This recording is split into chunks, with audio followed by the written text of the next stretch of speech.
I'm Senator Stan Kuchar, and it's my tremendous pleasure to have Louise Bradley, CEO of the Mental Health Commission of Canada, and an old friend. Well, let me clarify. Yeah, We've been friends for a long time. We're young people who've been friends for a long time. So, would you be able to share with our viewers a little bit about who you are and what you do?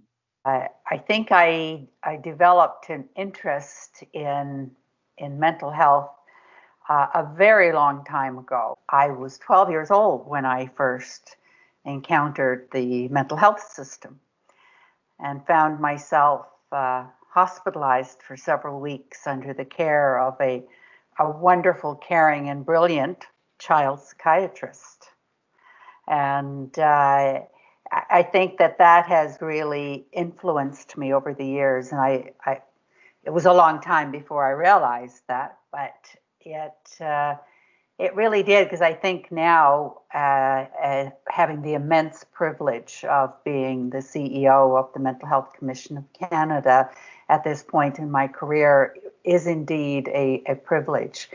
And I think back to then, I did have a wonderful psychiatrist, but when I left the hospital, there was nothing else. And I was, and so I see the huge benefit now of having follow up in the community. It can't be just a one event, so to speak, even though it was over many weeks. And so it's something that I've been advocating for and fighting for throughout most of my career, but mostly in the last 10 years that I have been with the Mental Health Commission. So thanks for sharing that part of your story. Would you say that your experiences, having gone through that, changed how you thought about mental illness, changed how you approached your previous work, which I know was fantastic here in the province because you were really forward looking? And if so, in what ways? Yes, I think it did. But, I have to admit that, like many people, I'm a product of my upbringing, and so stigma surrounding mental health problems and illnesses was as real for me as it was for anyone. And it's only been quite recently that I've actually been talking about this, and began to think through a colleague of mine who has a real gift of pushing me out of my comfort zone, that sharing that story was okay. But I actually believed, I think, for a very long time that in sharing that, it would be a sign of weakness and that people would see me differently. And that is so far from the truth, because the reactions that I have gotten when I do share some of my story has been very positive, to say the least. And so in recent years, more so, it has really influenced, and I really value and push for the voice of lived experience, peer support workers. At the time, I had a psychiatrist. Afterwards, a caring person of any nature would have fit the bill, and can't underestimate the importance of that.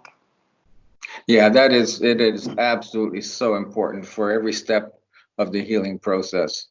And you talked about how you first were aware of challenges when you were quite young, around 12, I think you mentioned. And you and I, from our work together, both know that the vast majority of people who develop a mental illness do so before they're age 25. And with that knowledge and with your own journey, what do you think we have to think about of how we approach the delivery of care or the education of young people around mental illness and around mental health? Well, I think it's really important to give people that information. Because, and the way I was thinking in earlier years is that, well, I've dealt with all of that. I've dealt with, living in foster homes and so forth, and that's over and done with. Well, guess what? From time to time, as Winston Churchill used to say, the black dog comes back and visits. Mm-hmm. And that it came as a bit of a shock to me when, fast forward 20 years from that time, going through a particularly difficult time in my life, it came and reared its ugly head. And so now I'm watchful for it, and it's fine, and I know what to look for. But when you don't know what to look for, Right. there's no way of preventing it. And much of it, as you know, can be. But I didn't understand. And when you do understand, you know what to watch for. You know when to reach out for help. It can save your life, or it can change it dramatically. Yeah. And so it's something I have come to value and have great respect for people in trying to do that kind of work in education. Well, I think that what you say is so important, to know what to expect, what to look for, how to differentiate normal emotions from more difficult challenges.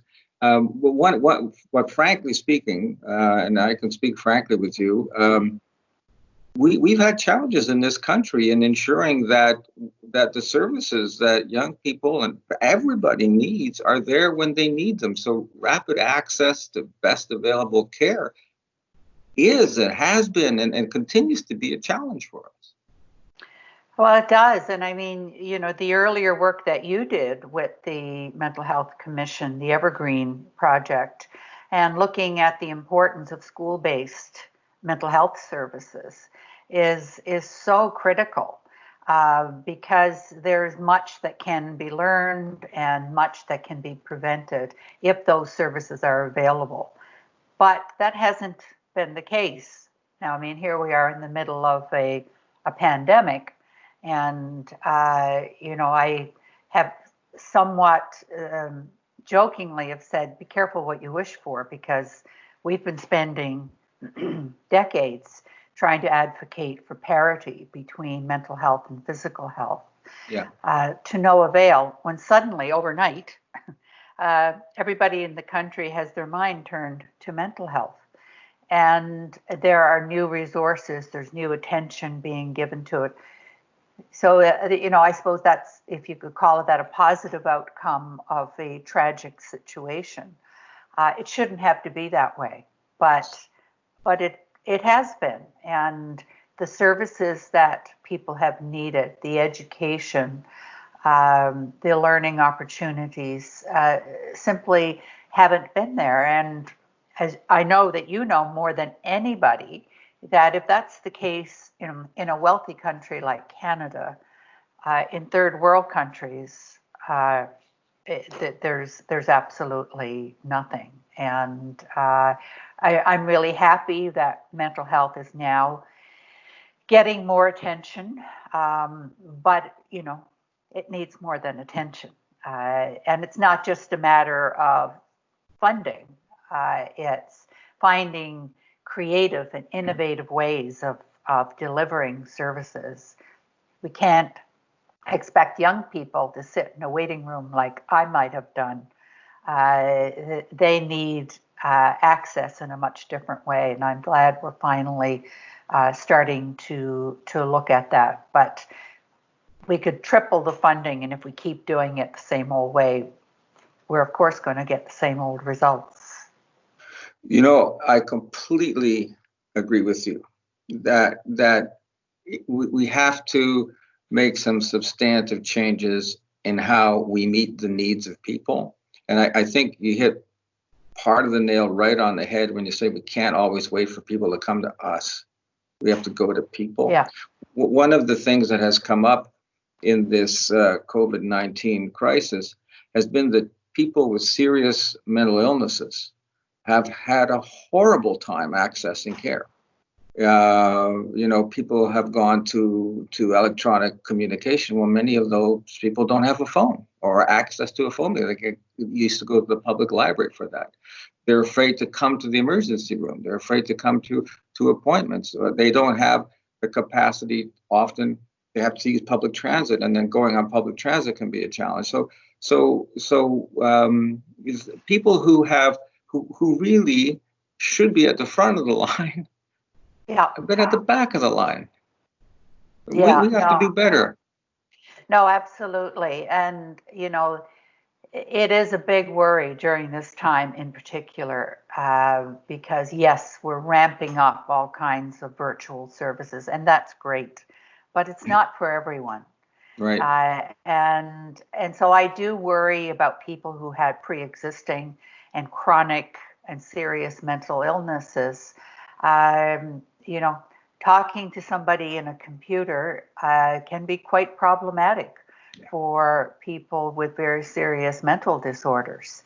And so, I hope and pray that in dealing with mild to moderate cases, that it would then free up the other end of things for people with serious mental illnesses to be able to get in and get the services that they need when they need it. And a computer based mental health service is certainly not for everyone, but we've got to continue to look after them, and it's a big worry, a very big worry.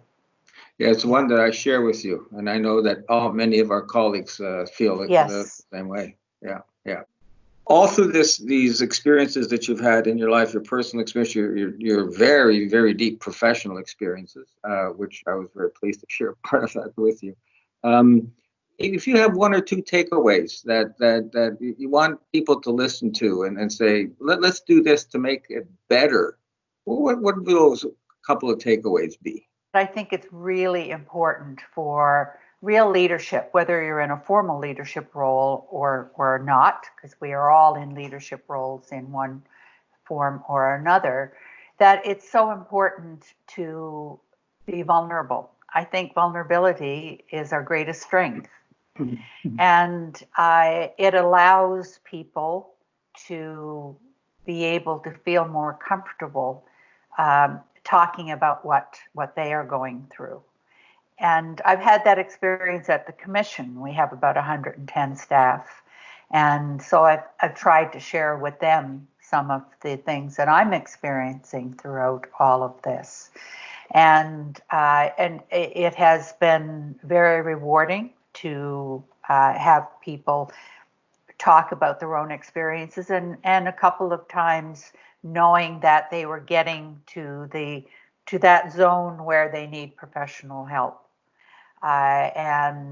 So, to me, right now in the middle of a pandemic, we all need to show that. And I think it works for whether you're working with people who are struggling with, as you and I have talked about, the fear that is being experienced now, and the overall worry, which is completely understandable, to people with more serious illnesses. I think it's experienced somewhat differently, but it's equally as important. Well, no, thanks so much for that, and very, very well said as always, and thank you again. Always lovely to talk to you, Stan. Let's keep in touch. Likewise, Louise, take good care of yourself.